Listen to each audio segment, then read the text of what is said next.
cium. Apa kau cium saya? Haram. Dia bilang tidak nafsu Ustaz. Biar tidak nafsu, haram. Mau kasih mengamu istriku di rumah. Coba kau masih muda.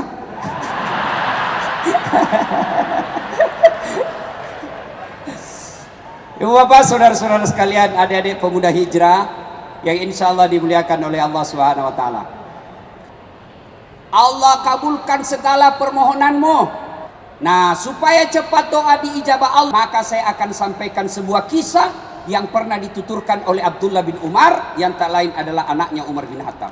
Bersama Rasulullah, Abdullah bin Umar pernah bercerita. Ini bisa kita lihat dalam kitab hadis Bukhari, nomor urut hadis 119.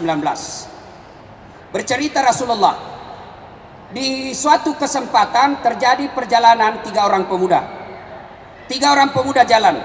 Karena tiba waktu malam, mereka akhirnya nginap di dalam gua. Dalam gua, begitu mereka tidur, tiba-tiba terjadi gempa. Goyang permukaan bumi, tertutup pintu gua. Mereka bangun, ternyata tertutup pintu gua. Akhirnya 3 orang ini berkata, mati nih kita. Ayo dorong. Mereka berinisiatif, dorong pintunya. Didorong itu batu, 1, 2, 3, dorong. Tidak bergerak. Dorong lagi, kerahkan semua tenagamu. Dorong, tidak bisa bergerak. Dorong lagi, 1, 2, 3. Tidak ada dalam hadis, tidak ada. Ini Ustaz Dasat yang ngomong. Gayanya Ustaz dari Makassar. Begitu dia dorong, tidak bisa terbuka. Akhirnya berkata yang paling senior, tidak ada pilihan lain. Kita sudah berusaha, kita sudah berikhtiar. Sekarang kita minta pertolongan kepada Allah. Ayo, maju orang pertama berdoa. Ya Allah, saya pernah mengurusi ibuku. Saya pedagang di pasar.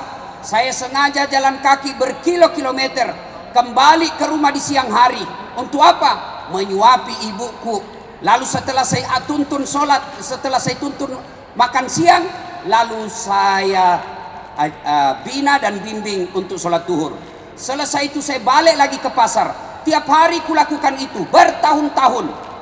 Ya Allah, jika mengurus orang tuaku, mengurus ibuku yang sakit adalah kebaikan di sisimu, maka aku mohon kepadamu, balaslah kebaikanku ya Allah dengan mengabulkan doaku. Bismillahirrahmanirrahim. Dia dorong pintu gua, gerak, tapi sayang belum bisa dilewati. Kenapa? Sedikit saja yang bergerak. Maju orang kedua. Ya Allah, saya pernah mencintai seorang perempuan. Aku sangat cinta sama dia. Ingin sekali rasanya aku tidur bersama dia. Dan suatu ketika dia datang kepadaku, Tuan, tolong bantu saya. Dalam hatinya nak muda, kesempatan. Boleh Ji, ku bantu kau, tapi temani kau tidur 1 malam. Bagaimana caranya? Kau bukan suamiku. Terserah. Mau kau ditemani saya bantu ya, temani kau tidur. Karena perempuan ini butuh bantuan, akhirnya terima tantangan itu. Di tempat yang mereka telah sepakati, waktu yang mereka telah tentukan, mereka ketemu. Perempuan ini akhirnya telanjang bulat. Saya tidak tahu kenapa perempuan kalau tidak pakaian disebut telanjang bulat. Kenapa tidak disebut telanjang segitiga? Jangan kau tanya saya juga tidak tahu jawabannya. Ya, telanjang bulat.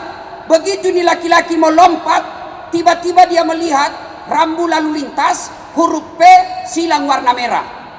Dilarang parkir. Maka cewek kalau datang cowokmu malam-malam, tulis kau dilarang parkir. Begitu dia mau berzina, dia takut kepada Allah, dia tinggalkan itu perempuan. Lalu perempuan berkata, bagaimana bantuan? Saya tetap bantu kamu. Tidak saya pinjamkan, saya kasih kau, saya tolong kau. Ya Allah, jika saya menghindari maksiat, saya tidak lakukan zina padahal sudah ada di depan mata saya. Saya tidak lakukan karena saya takut kepadamu. Adalah kebaikan di sisimu, maka tolong kabulkan doaku. Ya Allah, buka pintu gua ini. Dia dorong pintu gua, bismillahirrahmanirrahim, bergerak, tapi belum bisa dilewati. Maju orang ketiga. Ya Allah, saya pernah punya pegawai. Ketika dia mau terima gaji, dia pergi merantau. Aku simpan gajinya.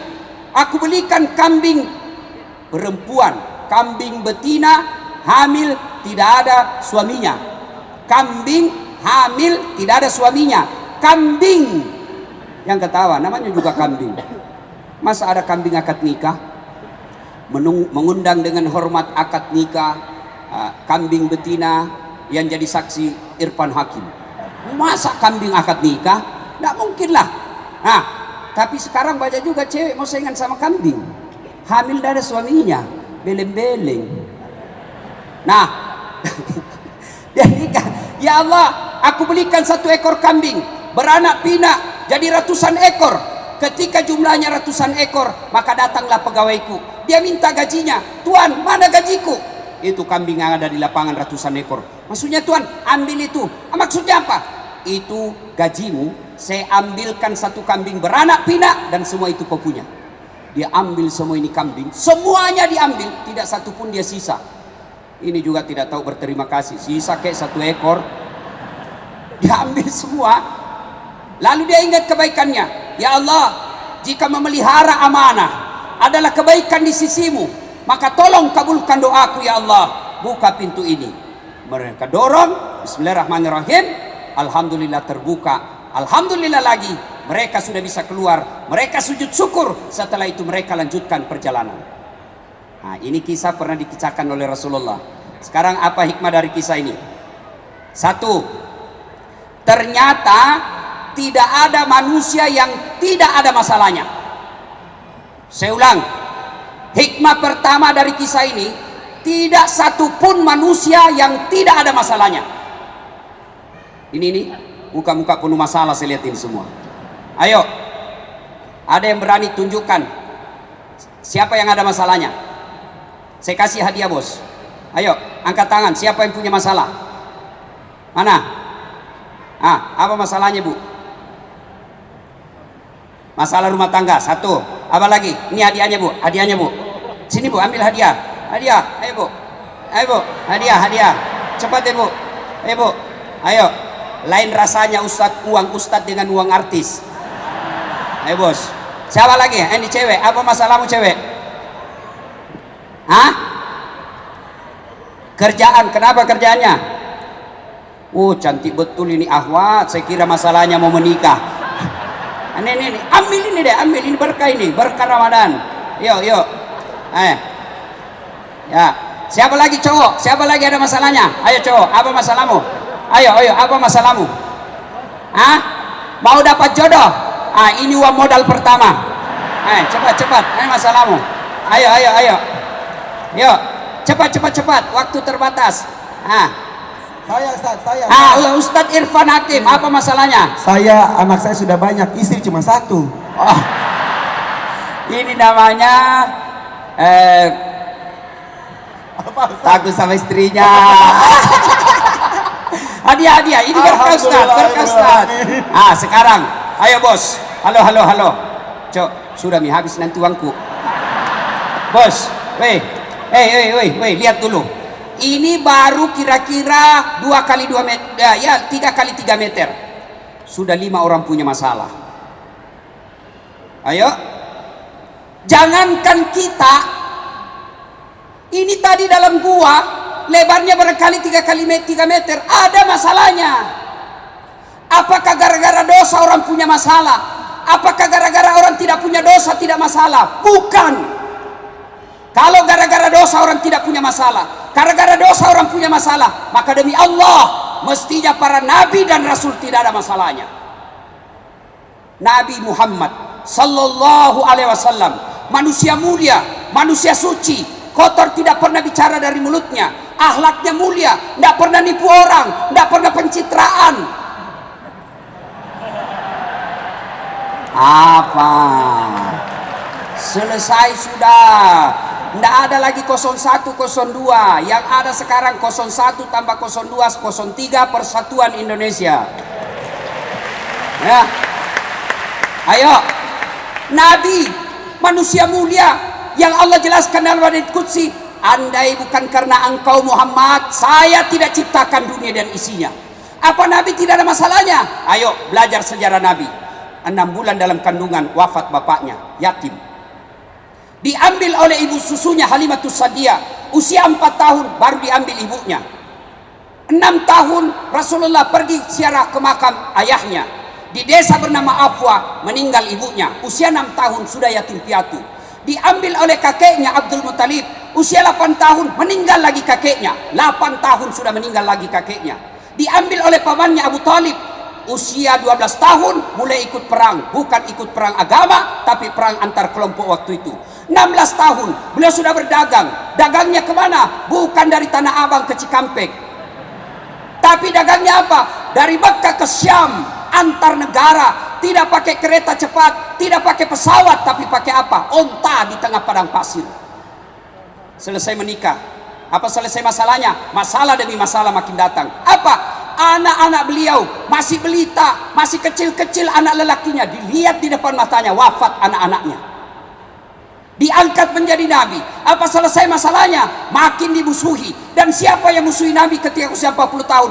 Bukan orang lain. Siapa? Pamannya sendiri, Abu Lahab. Dan puncak penghinaan orang-orang Arab, diusir dari tanah kelahirannya. Nabi minta tolong ke Taif. Apa di Taif? Beliau makin mendapat hinaan, dilempari satu kampung. Tapi ketika dilempari, apakah Nabi berkata, selama ini saya diam, selama ini saya tidak pret?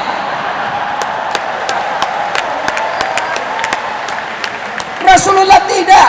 Ketika datang bala tentara yang dipimpin oleh malaikat Jibril, ya Muhammad, sudah keterlaluan ini orang Taif, aku hancurkan mereka Muhammad. Apa kata Nabi? Tidak.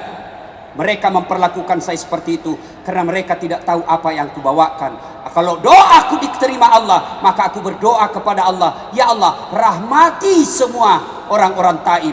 Maka di Madinah, di Makkah sampai ke Taif, kita lihat orang-orang Taif akhlaknya luar biasa. Nabi sampai di Mekah, diusir dari Mekah ke Madinah, selesai masalahnya, masalah demi masalah, mulailah beliau perang antar agama. Nah, berarti bukan dosa kita punya masalah. Masalah bukan jadi masalah. Masalah kita adalah bagaimana mengatasi masalah. Wih, ibu tahu juga Pegadaian, bos. Saya kira cuma di Makassar orang tahu Pegadaian. Bos, saya kasih contoh ibu. Nih, istri cantik, kau kira bukan masalah? Istri cantik nagoda orang, apalagi kalau suaminya jelek. Oh, lebih masalah lagi. Ayo, oh berarti bagus kalau istri jelek. Istri jelek dihina orang, kita lagi yang jadi malu sama dia. Duluan aja buka pesta, nanti kita ketemu di gedung. Sampai di gedung ditelepon istrinya, di mana kau pak? Nggak jadi, saya mencret. Ayo, istri cantik digoda orang, istri jelek dihina orang. Berarti bagus kalau tidak ada istri. Tidak ada istri kesepian bos.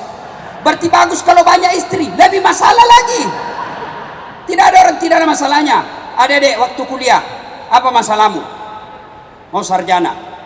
Sudah sarjana selesai masalahmu? Belum. Mau kerja. Sudah kerja selesai masalahnya? Belum. Mau jadi kepala bagian di kantor wali kota. Sudah jadi kepala bagian selesai masalahnya? Belum. Mau apa? Mau jadi kepala dinas. Sudah jadi kepala dinas selesai masalahnya? Tidak. Mau jadi apa? Mau jadi sekda. Sudah jadi sekda selesai masalahnya? Tidak. Mau jadi bupati.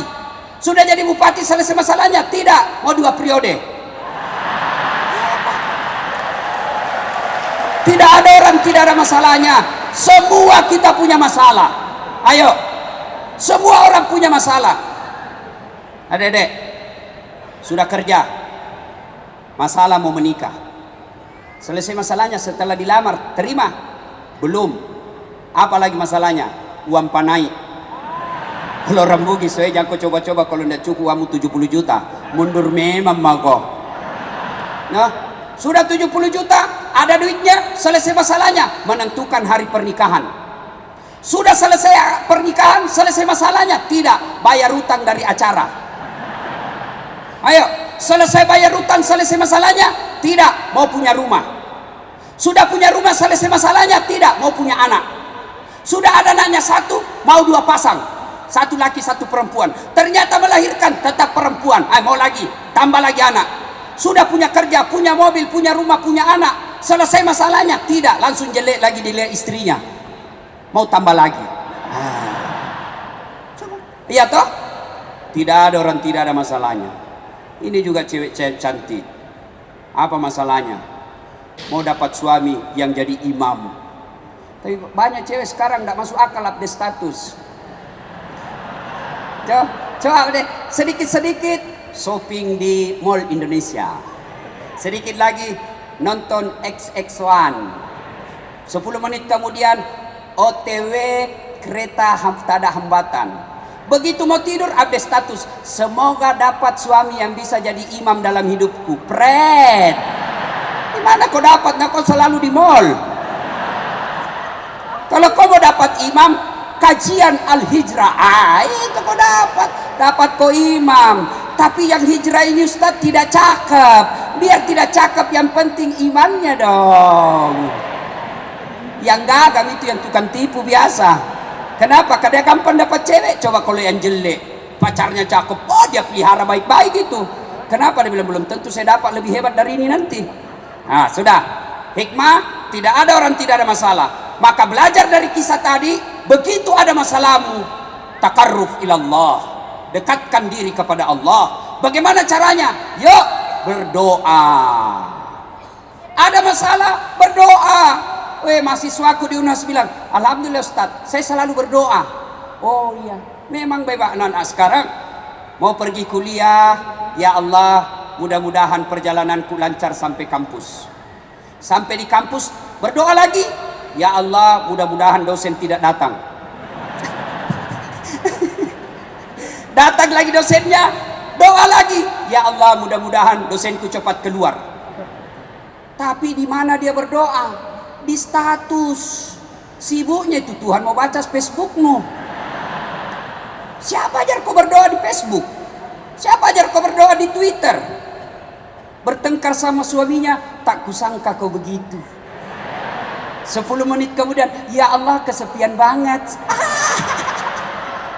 Ya kau berdoa di status. Berdoa di mana? Selesai sholat. Berarti ada masalah, berdoa kepada Allah. Adik-adik sekalian, kecil buat Allah kasih apa yang kamu mau. Jangankan yang ada jalannya, yang tidak masuk akal kalau Allah kabulkan jadi. Contoh, perempuan bisa tidak hamil tidak pernah disentuh laki-laki? Menurut ilmu biologi dan kedokteran tidak mungkin. Tidak mungkin, tidak ada jalannya. Tapi kalau Allah yang mau, Siti Maryam, wanita suci, tidak pernah disentuh laki-laki, hamil melahirkan Isa alaihi salam. Cuma sekarang banyak juga perempuan mau saingan Siti Maryam. Ayo, adik-adik, masuk akal enggak manusia hidup dalam perut ikan? Masuk akal? Enggak, tapi kalau Allah, Yunus alaihi salam dalam perut ikan. Kalau saya, ikan masuk di perutku. Adik-adik, masuk akal enggak? Tidur 3 hari enggak pernah bangun-bangun. Bukan pingsan ya? Masuk akal? Tidak, tapi kalau Allah bukan 3 hari, bukan 1 tahun, 309 tahun Ashabul Kahfi. Itu semua tidak masuk akal.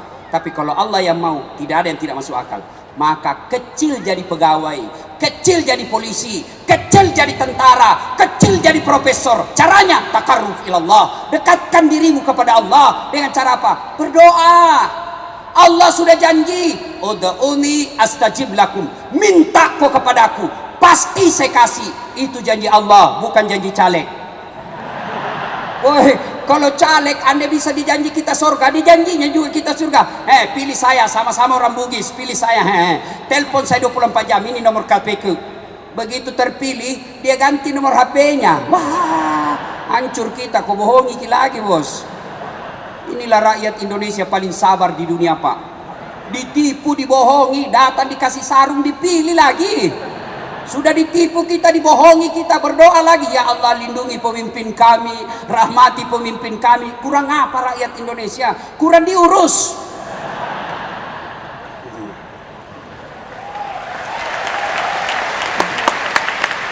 Bapak, saudara-saudara sekalian, jadi ada masalah, berdoa lihat. Ustadz, saya sudah berdoa 30 malam Ramadan, selalu saya berdoa, kok yang saya minta tidak dikasih Allah? Jangan kau sangka buruk, sangka baik. Sudah berdoa, mengurus orang tua, ternyata yang saya minta tidak dikasih Ustadz. Sangka baik, berarti yang kau minta tidak baik buat kau. Contoh, tamat SMA saya daftar tentara, mau jadi akabri penerbang. Begitu tes fisik tidak lulus. Kenapa? Ceper. Udah cukup tinggi. Saya protes kepada Allah waktu itu.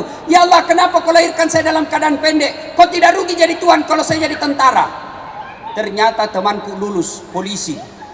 Dia sekarang reserse di Sulawesi Barat Mamuju, pakai bunga-bunga satu di sini. Reserse dia pakai baret merah. Saya lulus jadi ustadz pakai baret putih. Tapi alhamdulillah, dengan baret putih yang saya pakai, mulai baret hitam sampai baret merah, ku caramai kau semua. Hai bos, Allah kasih yang terbaik. Hah?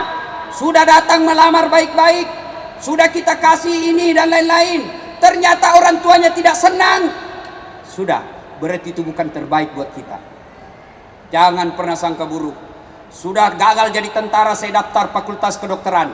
Saya sholat tahajud 40 malam berturut-turut. Saya nasar puasa 7 hari. Ibu bapak saya doakan saya. Saya ikut bimbingan tes. Begitu pengumuman, cari namaku sampai habis tidak ada. Malah saya lulus di Sospol, Fakultas Sosial Politik, jurusan Ilmu Komunikasi. Saya tahu jawabannya. Saya pulang kuliah di kampus Unhas, terjadi tabrakan jalan perintis kemerdekaan. Berceceran darah di aspal. Saya turun tolong dia. Dia yang tabrakan, saya yang pingsan. Ternyata saya tidak bisa lihat darah. Sampai sekarang kalau lihat itu, kasihan itu yang anak-anak dipukuli sampai meninggal, yang kejadian kemarin, waduh, saya kayak mual mau langsung pingsan. Seolah-olah Allah ingin berkata kepada saya, Dasat, bagaimana kamu jadi dokter, kau tidak bisa lihat darah bos. Saya telepon temanku yang jadi dokter, dia tugas di Kepulauan Aru, 2 tahun atau 3 tahun yang lalu saya telepon, Dok, pulang kau lebaran ke Makassar? Tidak. Rugi-rugimu itu jauh-jauh cari uang kau ndak lebaran sama orang tuamu. Mahal tiket Ustaz, 25 juta tiket. Dalam hatiku, alhamdulillah saya jadi Ustaz. Ndak pernah pusing soal tiket. Dibelikan bos. Apa? Subhanallah, hebatnya lagi, pergi tidak bawa uang, pulang bawa uang. Ya bos. Sangka baik, berdoa saja. Apa yang kau minta tidak dikasih Allah, jangan sangka buruk. Tuh, yang ketiga, hikmah dari kisah ini. Ternyata ada 3 hal yang membuat doamu cepat diijabah Allah. Sampainya jalur tol, cepat sampai. Apa itu? 1, birrul walidain. Berbuat baiklah kepada kedua orang tuamu. Sayang 1000 sayang. Anak-anak sekarang lebih sopan kepada pacarnya daripada bapaknya. Bapaknya nasihati, nak, janganlah kau keluar malam-malam, tidak bagus. Itu kan dulu, bapak ini kolot. Sekalinya cowoknya, terserah abang aja deh. Aku sih ngikut aja apa kata abang, pret dongo. Beleng-beleng. Bos, coba lihat anak-anak sekarang. Kalau dia jabat tangan sama cowoknya, sama bapaknya dia ndak cium tangan, naseleding ji. Bagaimana ya? Begitu kan cium tangan. Saya kalau jabat tangan ibu saya pegang dengan 2 tangan, saya cium pundak kiri, baru bawanya 2 kali. Itu namanya cium tangan. Sekarang anak-anak, iya pak. Sekalinya cowoknya, tabe kak. Dongo. Dia ketawa, serius orang ini bos. Selama kau tidak muliakan orang tuamu, jangan harap. Saya sering ditanya orang, ini motivasi buat adik-adik, bukan takabur ya, wallahi bukan takabur. Saya kalau nama lengkap saya kan Dr. Dasat Latif, SOS, SAG, MSI, PSD. Dokter saya ada 2 bos. 1 dokter dalam negeri, 1 dokter luar negeri. 1 dokter bidang hukum, 1 dokter bidang komunikasi politik. Bersamaan waktunya, beda negara, nggak masuk akal. Apa orang bilang, bagaimana caranya Ustaz? Muliakan orang tuamu bos. Kalau kau mau ujian, telepon orang tuamu minta didoakan. Aman, kecil jadi dokter, kecil. Maka muliakan orang tua. Adik-adik sekalian, kalau mau kau pergi kuliah, mau sekolah, minta doa orang tua, cium tangannya, kalau perlu cium kakinya. Umar bin Khattab pernah bertanya, ya Rasulullah, saya tahu tidak mungkin saya bisa melihat wajahnya Allah di dunia, tapi saya tahu bagaimana caranya supaya Allah tersenyum kepada aku. Maka Nabi menjawab, buat ibu bapakmu tersenyum, maka Allah pasti tersenyum kepadamu.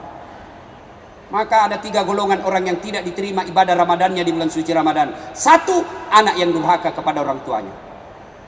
Bos, dedek, cewek, woi, Mau kau lihat buktinya, lebih kau santun sama cowokmu daripada bapakmu? Mau lihat bukti? Coba periksa wallpapermu. Hei, siapa foto di situ? Fotonya bapakmu. Saya ujian mahasiswaku di Unhas toh, ujian final test, tidak boleh pegang HP, nanti kau kerjasama melalui WhatsApp, simpan sudut kanan meja. Saya jalan dah keliling-keliling, wih ada HP, cakep betul cowoknya. Dek, gagahnya cowokmu putih bersih. Dia bilang, Ustaz tidak gaul. Siapa ini dek? Lee Min Ho. Siapa Lee Min Ho? Artis Korea Ustaz. Oh artis ini. Nah kenal kau dek? Tidak. Pernah kau miss call? Tidak. Pernah kau kirimi pulsa? Tidak. Dongok. Ganti itu. Apa ini tuh artis kau simpan di situ? Nah kenal kau? Ganti itu. Pasang fotonya bapakmu. Tunggu dulu Ustaz. Ustaz sudah terhapus Ustaz. Jago ketawa. Dek, saya tidak masuk akal kalau ada perempuan kurang ajar sama orang tuanya, karena kalian akan menjadi orang tua yang sangat menderita. Kalau ada, Nabi kan pernah ditanya, ya Rasulullah, setelah Allah dan Rasulnya siapa yang saya taati? Ibumu. Setelah itu ibumu. Setelah itu ibumu. Setelah itu bapakmu. Kenapa? Karena ada kesusahan perempuan yang tidak pernah dirasakan laki-laki. Apa itu? Satu, mengandung, hamil. Ibu pernah merasakan hamil? Paling setengah mati itu ibu-ibu hamil 9 bulan tidak pernah tengkurap. Masa ada orang ibu hamil tengkurap? Tak mungkin bos. Paling gayanya gaya pasrah. Jalan, keluar sudah Ustaz. Sedikit aja. Ya, yang kedua apa? Melahirkan. Ada enggak perempuan melahirkan senyum? Ayo, saudara Irfan. Mantan-mantan dia selebriti, artis, dirinya cantik. Apa enggak menderita kalau melahirkan? Mantan-mantan dia kaya, artis, melahirkan keluar kona. Enggak. Enggak, Pak. Kita laki-laki paling menderita kalau ngidam.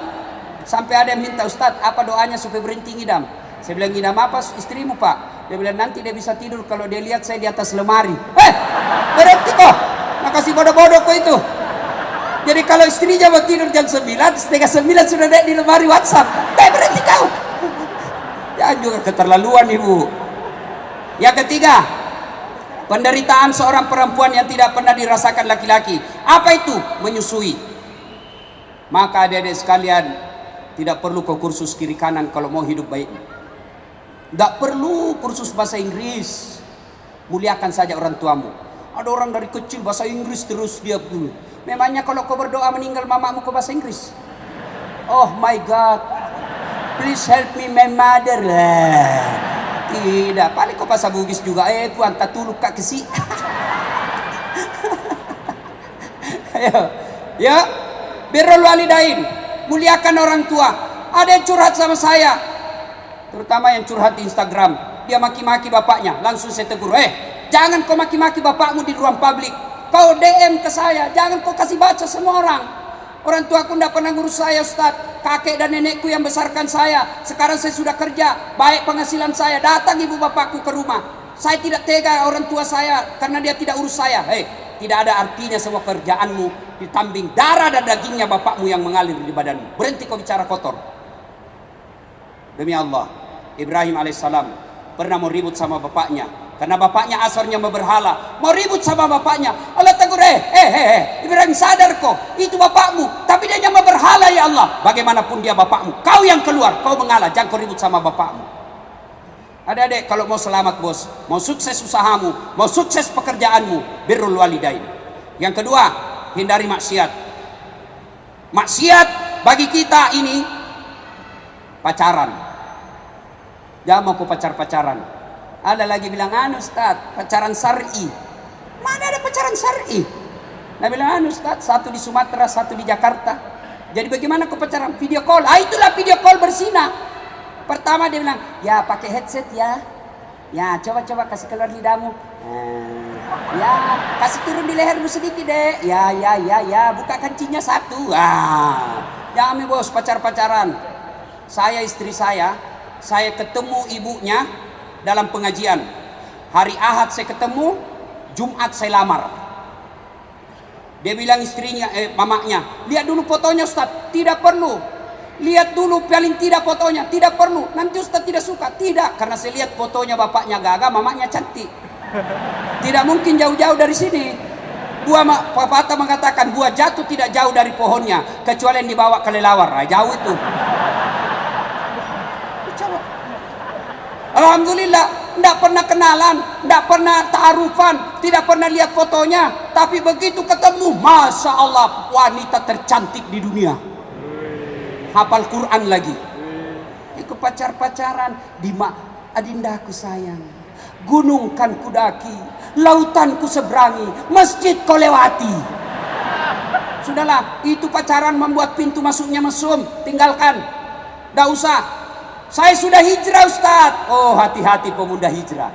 Apa kau pikir setelah kau hijrah setan membuat kau tenang?